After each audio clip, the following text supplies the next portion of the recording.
সর্বপ্রথম কিয়ামতের ময়দানে নামাজের হিসাব হবে, অথচ নামাজের ব্যাপারে আমরা এত তুচ্ছ তাচ্ছিল্য, এটারে কোনো গ্রহণযোগ্যই মনে করি না।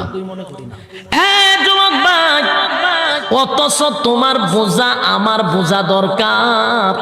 পৃথিবীতে যত ইবাদত আছে, যত আমল আছে, যত বিধিবিধান আছে, সবগুলা আল্লাহ জমিনে পাঠাইছে। বলুন কোথায় পাঠাইছে? নবীর কাছে জমিনে পাঠাইছে। যত ইবাদত আছে সব ইবাদত জমিনে পাঠাইছে। শুধুমাত্র একটা ইবাদত নামাজ জমিনে পাঠায় নাই গো। এই নামাজটা আমার নবীরে সাত আসমান টপকাইয়া, সিদরাতুল মুনতাহা টপকাইয়া, আরশে আজিমে নিয়া বন্ধুরে বন্ধু নামাজ হাদিয়া দিছে। সুবহানাল্লাহ, বাড়ি গিয়া কইবে।